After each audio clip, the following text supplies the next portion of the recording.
स्वः तत्सवितुर्वरेण्यं भर्गो देवस्य धीमहि धियो यो नः प्रचोदयात्। नमस्ते दोस्तों, मैं आपको उपनिषदों की कहानियों की श्रृंखला में उपकौशल की सफलता की कहानी बताने जा रहा हूँ। ये छांदोग्य उपनिषद से ली गई है। ये सत्यकाम की है, लेकिन पहली जो कथा थी सत्यकाम एक विद्यार्थी के रूप में कहानी थी। अब ये गुरु का जो है कर्तव्य निभा रहे हैं।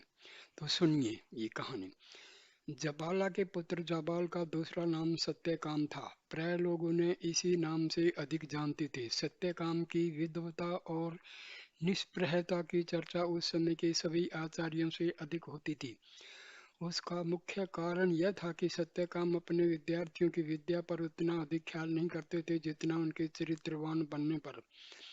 वह पहले अपने विद्यार्थियों को सच्चरित्र बनाने की शिक्षा देते थे, और जब जान लेते थे कि विद्यार्थी अपने चरित्र को पूरा पूरा संभाल चुका है, तब उसे ब्रह्म विद्या की शिक्षा देते थे। इसका फल यह होता था कि उनके योग्य और चरित्रवान विद्यार्थियों की देश के कोने कोने में प्रशंसा की जाती थी, जबकि दूसरे आचार्यों के विद्यार्थी उतने सफल विद्वान भी नहीं होते थे। उस समय के समाज में सत्यकाम के योग्य और विद्वान शिष्यों ने एक ऐसी धारा बहा दी थी कि देश के और छोर से सभी अपने पुत्र को सत्यकाम की देखरेख में पढ़ने के लिए भेजने लगे।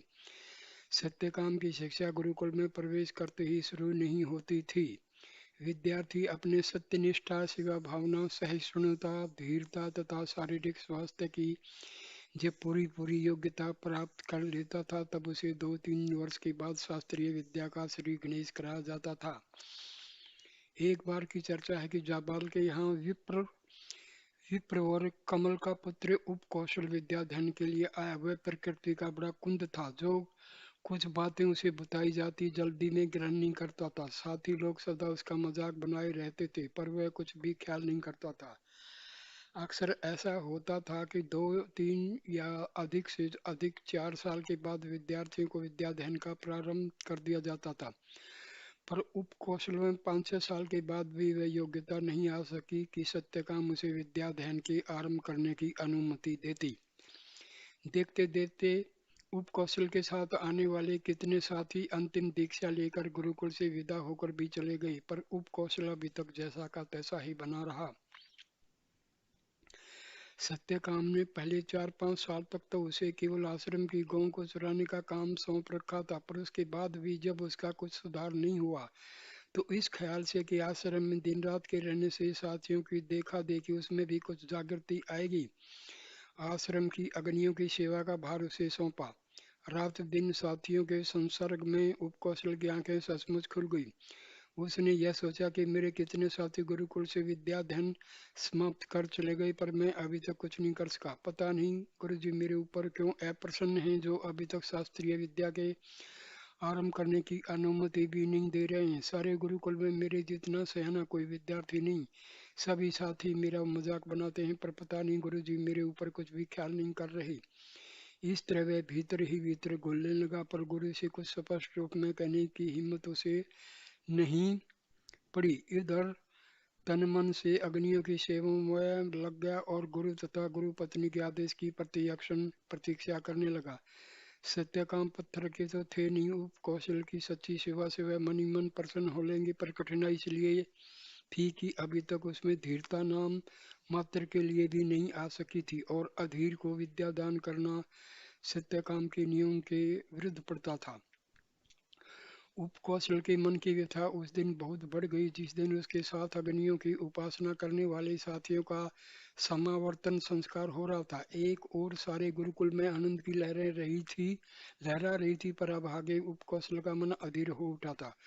उसे अपने बाल साथियों का संग छूटने का उतना ही दुख था जितना पिछले नए साथियों के साथ कम करने का। उस दिन सवेरे से ही वह अग्निकुंड के समीप कोने में बैठा ही रह गया। बाहर विशाल मंडप में दीक्षांत समारोह मनाया जा रहा था, पर उपकौशल के सामने यज्ञ कुंड की अग्नि जल रही थी और हृदय में ईर्ष्याग्नि की लपटें उठ रही थी।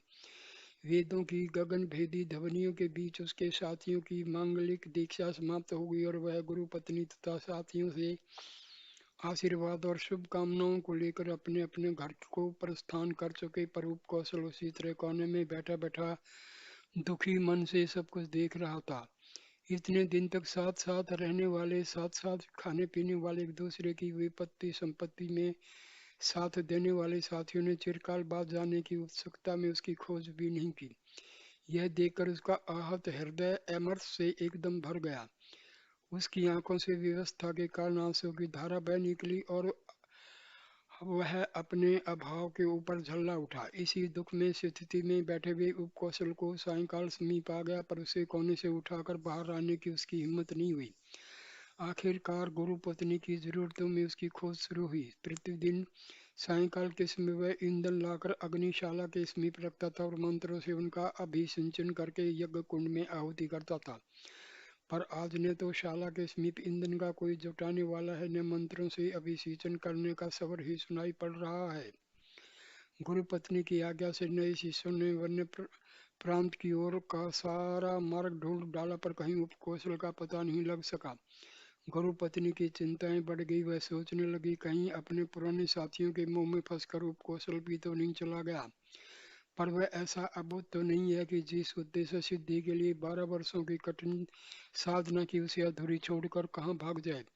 हो सकता है कि साथियों के चले जाने से कहीं उदास होकर बैठा हो। इसी उधेड़ बन में वह यज्ञशाला में गई और वहां देखा तो कोने में दुबका हुआ उपकौशल चुपचाप आंखों से आंसू की धारा बहाता हुआ सिर नीचे के हुए बैठा है। गुरु गुरु पत्नी को देखकर उसके अमर्ष का वेग बढ़ गया और वह फपक फपक कर रोने लगा। उपकौशल की इस दीन दशा को देखकर दयालु गुरु पत्नी की करुणा भी उमड़ पड़ी। कोने से उसे खींचकर अंग में लगाते हुए बोली, मेरे प्यारे, तू इतना उदास क्यों हो रहा है? मैं आज ही तेरे गुरु से तुझे विद्यारंभ करने की अभ्यर्थना करूंगी। तू तनिक भी उदास मत हो। देख, सायंकाल आ गया है और अभी तक तेरी अग्नियों की सहाय पूजा नहीं हुई। न ईंधन आया, न अभी सिंचन का कुछ और जल। शीघ्र जा और अपने काम कर। तुझे इतना दुखी तो नहीं होना चाहिए। मेरे रहते हुए तुझे किस बात का कष्ट है जो इस तरह घर भागने के लिए ललक रहा है? उपकौशल चुपचाप ईंधन लेने के लिए वन्य मार्ग की ओर चला गया। गुरु पत्नी की ममता से भरी हुई वाणी ने उसके हृदय का कांटा काट दिया। वह कुछ हल्का बन गया, क्योंकि मन का सारा दुख आंसुओं के रूप में बाहर निकल गया था। पुरानी साथियों के घर चले जाने से उसे आज एक नवीन प्रेरणा मिली। वह सोचने लगा कि मैं अभी कितना अधीर हूँ। इतने दिनों तक आश्रम में रहकर भी किसी योग्य नहीं बन सका। अवश्य मुझ में कोई कमी है जो गुरुजी मुझे विद्यादान का पात्र नहीं समझते। अब मुझे सच्चे तन मन से अपने कर्तव्य में जुट जाना है। देखें कब उनका हृदय पसीजता है। उपकौशल के ईंधन के लिए वन में चले जाने की थोड़ी ही देर बाद सत्यकाम भी आ गए। गुरु पत्नी ने उपकौशल की उद्विग्नता का समाचार सुनाते हुए कहा, उपकौशल की दीनता से मैं आज विचलित हो गई हूँ। उसे आश्रम में रहते हुए 12 वर्ष से ऊपर हो गए। उसने श्रद्धापूर्वक ब्रह्मचर्य के नियमों का यथोचित पालन किया और आपकी यज्ञशाला की अग्नियों की भली भांति आराधना की है। उसके पीछे आए हुए साथी दीक्षा ग्रहण कर गृहस्थ धर्म में सम्मिलित हो गए, पर वह ज्यों का त्यों है। आज वह दिन भर यज्ञ कुंड के पास कोने में बैठकर रोता रहा। अभी मेरे बहुत कहने सुनने पर ईंधन के लिए वन की ओर गया है। उसके समान सरल, विनीत और सेवा में निपुण शिष्य को ब्रह्म विद्या से अभी तक उपेक्षित क्यों किया गया है? मैं चाहती हूँ कि उसे भी शीघ्र ही दीक्षित कर गृहस्थ धर्म में प्रवेश करने की आज्ञा दीजिए, नहीं तो ये अग्नियां आपको उल्हाना देंगी। सत्यकाम ने पत्नी की बातें अनसुनी कर दी और बिना कुछ उत्तर दिए संध्या वंदन में लग गए। थोड़ी देर तक वह खड़ी रही, पर जब देखा कि सत्यकाम प्राणायाम खींच रहे हैं तो मन महसूस कर घर के दूसरे कामों में लग गई। उधर उपकौशल ने अग्नियों की विधिवत आराधना की। उसे आशा होगी कि गुरु पत्नी के आश्वासन निष्पन्न होने वाले नहीं हैं। इधर संध्या वंदन से निवृत्त होकर सत्यकाम ने उपकौशल से बातें भी नहीं की और प्रतिदिन की तरह अन्य अग्नेयाधान के मंत्रों का सहस्वर पाठ भी उससे नहीं कराया। दूसरे दिन प्रातःकाल सत्यकाम लंबी यात्रा के लिए चले गए और जाते समय पत्नी से कह गए कि जब तक मैं अपने आश्रम में वापस नहीं आता तब तक शाला की अग्नियों की सेवा का सारा भार उपकौशल पर है और अन्य छात्रों का पाठारंभ मेरे आने पर होगा। इन नवीन छात्रों की देखभाल भी उप उपकौशल करेगा। सत्यकाम के इन गूढ़ वचनों से पत्नी की निराशा, मन में कुछ आशा का संचार हुआ, पर गुरु के लंबी यात्रा पर चले जाने और जाते समय एकदम मौन रहने के कारण उपकौशल को बहुत दुख हुआ। मानसिक अशांति ने उसके आहत हृदय को एकदम विचलित कर दिया और वह बहुत दुखी होकर अनशन करने पर उतारू हो गया। पर इस निश्चय के कर लेने पर भी उसने अग्नियों की आराधना से मुख नहीं मोड़ा। सायंकाल अन्य शिष्यों से उपकौशल के अनशन का समाचार सुनकर गुरु पत्नी को बहुत दुख हुआ। वात्सल्य स्नेह से उसका दयालु हृदय भर आया और उपकौशल के पास जाकर उन्होंने कहा, वत्स, उपकौशल तो किस लिए भोजन नहीं कर रहा है? उपकौशल उठकर खड़ा होकर हाथ जोड़कर विनीत भाव में बोला, माता, मेरे मन में व्याधियों की बाढ़ सी आ गई है। मैं पहले तो केवल कुछ निराश था, पर अब अनेक प्रकार की कठिनाइयों ने मेरी बुद्धि को विकृत कर दिया है। अतः अब मैं कुछ भी नहीं खा सकूंगा। गुरु पत्नी ने कहा, ब्रह्मचारी, तेरी मानसिक व्याधियों को मैं जानती हूँ और यह भी जानती हूँ कि किन कठिनाइयों ने तेरी बुद्धि को विकृत कर रखा है, पर तुझे इस तरह परेशान नहीं होना चाहिए। तेरे गुरु इतने अनजान नहीं है कि वे तेरी कठिनाई और मानसिक व्याधियों को नहीं जानते हों, यह जानबूझकर टाल रहे हों। आज सवेरे का ही हाल, यात्रा पर जाते समय उन्होंने कहा है कि शाला की अग्नियों की आराधना का सारा भार कौशल पर रहेगा। इससे यह तो सिद्ध हो जाता है कि वह तुझे उस कार्य के योग्य समझते हैं। तू उठ और भोजन कर। इस तरह मेरे रहते हुए तू आश्रम में अनशन नहीं कर सकता। उपकौशल का शोक विदग्ध हृदय गुरु के इस अज्ञात स्नेह के समाचार सुन लेने के बाद से तरंगित हो उठा। इस अभूतपूर्व सम्मान के संदेश ने उसके सूखते जीवन में संजीवनी डाल दी। कृतज्ञता से उसकी रोमावली पुलकित हो गई, आंखों से प्रसन्नता के मोती चूम पड़े और कंठ गदगद हो गया। हाथ जोड़कर उसने कहा, माता, आज रात को तो अनशन करने की मैंने प्रतिज्ञा कर लिया, क्योंकि मानसिक अशांतियों को दूर करने का इससे सुगम कोई दूसरा उपाय नहीं है। किंतु कल से मैं अनशन नहीं करूंगा। आप आज के लिए मुझे हृदय से क्षमा, क्योंकि मैं बहुत विवश हूँ। गुरु पत्नी चुप होकर चली गई। उपकौशल अग्नियों की सेवा में लीन हो गया। उस दिन और रात को उसने अपनी प्रतिज्ञा का पूर्ण पालन किया। ब्रह्मचारी उपकौशल के उस दिन निराहार रहने से अंतर्यामी अग्नि ने विचार किया कि शुद्ध हृदय तपस्वी ब्रह्मचारी ने इतने दिनों तक मन लगाकर हमारी सेवा की है, पर इसकी कामना आज तक पूर्ण नहीं हो सकी। इसने आज कुछ आहार भी नहीं किया है, फिर भी हमारी सेवा में उसी तरह से दत्त चित्त है। इसकी सच्ची सेवा का फल हमें अवश्य देना चाहिए। जिस तरह से भी हो, हम लोग इसकी कामनाओं की पूर्ति करें। रात के प्रथम प्रहर बीत जाने के बाद जब उपकौशल अग्निशाला में यज्ञ कुंड के समीप मंत्रों का सस्वर उच्चारण करते हुए भक्ति समेत समाधि डाली थी, अचानक यज्ञ कुंड से गंभीर आवाज आई, ब्रह्मचारिण, तेरा सेवा से मैं परम प्रसन्न हुआ हूँ। अपना अभिलिपित वरदान तू मुझसे मांग। उपकौशल स्तंभित हो गया। चारों ओर दृष्टि उठाकर उसने यज्ञशाला में देखा, पर कोई दिखाई नहीं पड़ा। वह कुछ भयभीत हो गया, क्योंकि बिना शरीर की मानव वाणी सुनने का अवसर उसे नहीं प्राप्त हुआ था। इसी बीच यज्ञ कुंड से फिर आवाज आई, ब्रह्मचारी, तू भयभीत मत हो, मैं तेरी सेवाओं से प्रसन्न अग्नि हूँ। तू अपनी अभिलाषा का वरदान मांग। उपकौशल का भय विस्मय में बदल गया। रोमावली खड़ी हो गई, हृदय धड़कने लगा, पैरों में कंपी आ गई। थोड़ी देर तक चुप रहने के बाद कांपते हुए स्वर में वह बोला, अग्निदेव, यदि आप सचमुच मुझ पर प्रसन्न हैं तो मुझे ब्रह्म विद्या का उपदेश दीजिए, क्योंकि जिसे जानकर संसार के कष्टों से सदा के लिए मुक्ति मिल जाती है, इस संसार में जहाँ कहीं भी दृष्टि डालता हूँ सर्वत्र दुखों का सादर उमड़ा दिखाई पड़ता है। अतः जिस तरह से भी इन दुखों का अंत हो, उसी उपदेश मुझे दीजिए।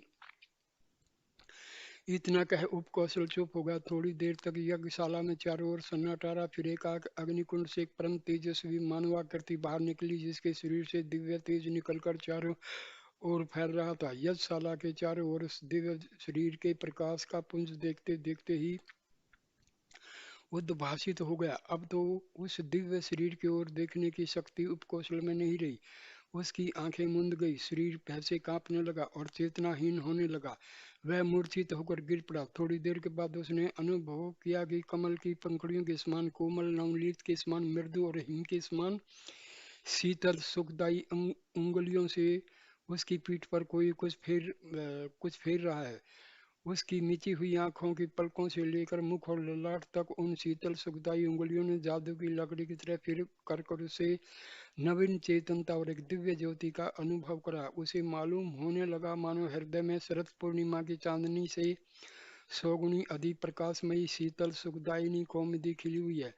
मन में सौगुना अधिक उत्साह हो आया। अंग प्रत्यंगों में विद्युत प्रकाश की तरह स्फूर्ति की लहरें तरंगित हो रही हैं और हृदय वीणा के तारों को किसी ने उन्हीं मृदु उंगलियों से गुदगुदाकर झंकृत कर दिया। वह उठ बैठा और सामने देख रहा है कि एक सौम्य मूर्ति ऋषि उनके सामने खड़े हुए धन्य हो गया। दूसरे दिन प्रातःकाल उपकौशल बहुत सवेरे उठा और नित्य कर्म से निवृत्त होकर जब यज्ञशाला में पहुंचा तो उसके नवीन साथियों में से एक ने बड़े कुतूहल से पूछा, भाई उपकौशल, आज तो तुम्हारी मुख की शोभा देखनी है, तुम्हारे शरीर से तेज सा छिटक रहा है, बात क्या है? उपकौशल ने सहज भाव से कहा, भाई ये मेरे उपवास का फल है, पूज्य माता जी का आशीर्वाद है, आराध्य गुरुदेव और उनकी आहुति अग्नियों की महान कृपा है। मुझे तो अपने में कुछ विशेष परिवर्तन नहीं दिखाई पड़ रहा है। एक दूसरे साथी ने कहा, नहीं नहीं भाई, बात सच है, मालूम होता है जैसे तुम रोज की अपेक्षा अधिक शांत और संतुष्ट हो। मुखमंडल हमारे अंतःकरण का प्रतिबिंब है। जो भावनाएं भीतर होती हैं वह मुखमंडल पर बाहर दिखाई पड़ती हैं। मुझे लगता है कि जैसे तुम आज बहुत संतुष्ट और शांत हो गए हो। उपकौशल ने दूसरे गुरु भाई का कुछ उत्तर नहीं दिया, केवल मुस्कुराते हुए उसकी ओर एक बार निहार कर वह अग्नियों की आराधना में तन मन से जुट गया। उस दिन दोपहर को गुरु पत्नी ने उसे यज्ञशाला के बाहर से पुकारा, वत्स उपकौशल कहाँ है? क्या अभी तक तूने कुछ खाया पिया नहीं है? उपकौशल ने हाथ जोड़कर प्रणाम करते हुए कहा, माते, सवेरे पानी पी लिया है, अभी मध्याह्न की आहुति डालने के बाद आहार की चिंता करूंगा। गुरु पत्नी ने आज का उपकौशल कुछ दूसरे ही दिखाई पड़ रहा है। उन्होंने पूछा, वत्स, आज मैं देख रही हूँ कि तेरे मुखमंडल पर कल की तरह विषाद की रेखाएं नहीं है, अंगों में ग्लानि का चिन्ह नहीं है और तेरी आंखें तेरी मानसिक शांति और संतोष की साक्षी दे रही हैं। उपकौशल ने विनीत भाव से कहा, माता, यह सब गुरुदेव आप और अग्निदेव की मुझे हतभाग्य की महान कृपा है। मैं तो जैसा कल था वैसा ही आज भी हूँ। गुरु पत्नी को उपकौशल की निश्चलता और प्रसन्नता से बड़ा संतोष हुआ। बोली, वत्स, तूने कल भी कुछ खाया नहीं, आज मैंने तेरे लिए भी भोजन तैयार करके रखा है। समिधाओं को अभी सिंचित करने के बाद तू चले आना, देखना कहीं बहाना मत बना देना। उपकौशल चुप होकर यज्ञशाला की ओर ताकने लगा। गुरु पत्नी आश्रम में चली और सब नए साथी उपकौशल के भाग्य पर ईर्ष्या करने लगे। एक ने ताना कसते हुए कहा, भाई अब उपकौशल का क्या पूछना, उसे भोजन भी अब बना बनाया मिल रहा है, अब उसके भाग्य के दिन शुरू हो गए। दूसरे ने कहा, भाई इतने दिनों तक बेचारे ने बड़ी ठोकरें खाई हैं, क्या तुम भी यह चाहते हो कि वह सारी उम्र गुरुकुल में ही बिता दे? भगवान सबके दिन फिरते हैं। उपकौशल चुपचाप अग्निकुंड के पास जाकर समीदाहों का अभिसिंचन करने लगा, मानो उसने किसी की बातों को सुना ही नहीं। दोपहर के बाद जाकर उसने गुरु पत्नी के हाथों से बना हुआ भोजन किया। 12 वर्ष के बाद इस प्रकार के अमृत तुल्य आहार को सम्मान पूर्वक प्राप्त कर उसने भी समझ लिया कि मेरे ऊपर गुरुदेव की सच्ची कृपा हो गई है। रात फिर आई। उपकौशल संध्या के नित्य कर्मों से अवकाश प्राप्त कर कल रात को अग्नि द्वारा उपदिष्ट ब्रह्म विद्या का चिंतन करते हुए शांत मुद्रा में एक कोने में बैठ गया। पहर रात बीतने के बाद वे नित्य की भांति फिर यज्ञ कुंड के समीप जाकर मंत्रों का सहस्वर उच्चारण करते हुए भक्ति समेत समिधा डालने लगा। कल की तरह आज भी यज्ञ कुंड से आवाज आई, ब्रह्मचारी, मैं भी तेरी सेवा से परम प्रसन्न होकर तुझे वरदान देने के लिए आया हूँ। अपना अभिलषित वरदान तू मुझसे मांग। उपकौशल आज नहीं डरा, उसके हृदय में हर्ष की बाढ़ सी आ गई। गदगद स्वर से बोला, अग्निदेव, मुझे ब्रह्म विद्या के सिवाय संसार में किसी अन्य वस्तु की कामना नहीं है। मुझे चारों चरणों समेत ब्रह्म का उपदेश मिले, यही चाहता हूँ। यज्ञ कुंड की प्रदीप्त लपटों से कल की भांति फिर वही दिव्य आकृति बाहर निकलते हुए बोली, ब्रह्मचारिणी, कल तुझे ब्रह्म के एक चरण का उपदेश मिला है, अब मैं 3 अंशों में प्रकट होकर तुझे ब्रह्म के शेष चरणों का उपदेश करूंगा। आज दूसरे चरण का उपदेश तुझे मैं दे रहा हूँ, कल और परसों शेष चरणों का उपदेश ग्रहण करना। किंतु वत्स, इस बात का ध्यान रखना कि हम सब तुझे अज्ञाराधन तथा ब्रह्म अर्थात आत्मा के यथार्थ तत्वों का ही उपदेश करेंगे। तेरे आचार्य यात्रा से लौटकर तुझे इस ब्रह्म विद्या के फल का उपदेश करेंगे। बिना उनके उपदेश को ग्रहण किए तेरी यह विद्या पूर्ण नहीं होगी, निष्फल रह जाएगी। उपकौशल ने हाथ जोड़कर शीश झुकाते हुए कहा, देव, मैं इतनी अज्ञता नहीं करूंगा कि आचार्य चरण की विद्या प्राप्त किए बिना गुरुकुल से चला जाऊं। कुछ दिनों के बाद सत्यकाम अपनी लंबी यात्रा से वापस लौटे। वह कुछ दूर से दिखाई पड़े कि आश्रम में चहल पहल मच गई। शिष्यों ने गुरुदेव के चरणों की धूल मस्तक में लगाई, किसी ने उनका कमंडल लिया, किसी ने मृगशाला। उस समय उपकौशल अग्नि की आराधना में लगा था, तो उसे कुछ पता नहीं था। सत्यकाम ने शिष्यों की भीड़ में उपकौशल को देखना चाहा, पर वह नहीं मिला। उन्होंने जान लिया कि उपकौशल में अभी कितनी गंभीरता आ गई है। आश्रम में थोड़ी देर तक श्रम दूर करने के बाद उन्होंने शिष्यों को अपने अपने काम पर जाने की आज्ञा दी और स्वयं यंजकुंड की ओर अकेले चल पड़े। शाला के द्वार पर पहुंचकर सत्यकाम ने देखा कि उपकौशल एकाग्र मन से मध्याह्न की संविधाओं को ठीक कर रहा है। उसके मुखमंडल पर सूर्य के समान जाज्वल्यमान तेज विराज रहा है और जीव वेद मंत्रों के उच्चारण में निरत है। सत्यकाम ने मृदु स्वर में पुकारा, वत्स उपकौशल। उपकौशल ने आंखें उठाकर देखा तो चिरकाल के प्रवास के बाद गुरुदेव शाला के द्वार पर विराजमान हैं। संविधाओं को नीचे रखकर वह दौड़ पड़ा और गुरु के चरणों से लिपट गया। सत्यकाम ने उपकौशल को उठाकर छाती से लगा लिया। उन्होंने देखा कि उपकौशल के मुखमंडल पर ऐसी प्रखर दीप्ति विराजमान है कि आंखें चकाचौंध हो रही हैं। उसकी आंखें आदि समस्त इंद्रियां सात्विक प्रकाश पुंज से प्रदीप्त हैं। पूरे शरीर में ब्रह्मवत्स का पूर्ण छटा छिटक रही है। हर्ष से भरकर उन्होंने पूछा, वत्स, तेरा मुख ब्रह्म ज्ञानियों की तरह चमक रहा है। इंद्रियों समेत सारे शरीर में ब्रह्म तेज सा झलक रहा है। बता, तुझे किसने ब्रह्म का उपदेश दिया है? उपकौशल स्तंभित हो गया। थोड़ी देर तक चुप रहने के बाद सिर को नीचा कर उसने कहा, गुरुदेव, आपके बिना मुझे कौन उपदेश करता? आपके पहले यह अगनियां अपने तेजों में प्रकाश से अधिक जाज्वल्यमान थी, पर आपके आने से तो यह भी मानो भयभीत हो गई हैं। सत्यकाम को उपकौशल का यह संकेत समझने में कोई कठिनाई नहीं हुई। तुरंत बोल पड़े, वत्स, मैं जानना चाहता हूँ कि अग्नियों ने तुझे क्या उपदेश किया? उपकौशल थोड़ी देर चुप रहा, फिर उसने आधे से अंत तक अग्नियों से जो कुछ उपदेश प्राप्त किया था सत्यकाम को सब कह सुना। सत्यकाम ने सब कुछ जान सुनने के बाद कहा, वत्स, मैं समझ गया। इन अग्नियों ने तुझे इस लोक संबंधी ज्ञान का ही उपदेश किया है। मैं तुझे उस पूर्ण ब्रह्म का उपदेश करूंगा जिसका साक्षात हो जाने पर पुरुष को लौकिक पापों का स्पर्श नहीं होता। उपकौशल ने कहा, भगवान, यह सब आपकी अमोघ कृपा ही का फल है, अन्यथा कहाँ मुझ ऐसे हतभाग्य और कहाँ आप जैसा सर्वज्ञ। तदंतर सत्यकाम ने उपकौशल को ब्रह्म का रहस्यपूर्ण संपूर्ण उपदेश किया और मांगलिक मुहूर्त में उसका समावर्तन संस्कार संपन्न कर गृहस्थ बनने के लिए घर जाने की आज्ञा दी। यहाँ पर कहानी को विराम लग जाता है। नमस्कार दोस्तों, please share, comment and subscribe my channel and like the video. Namaskar, namaskar, namaskar, namaskar.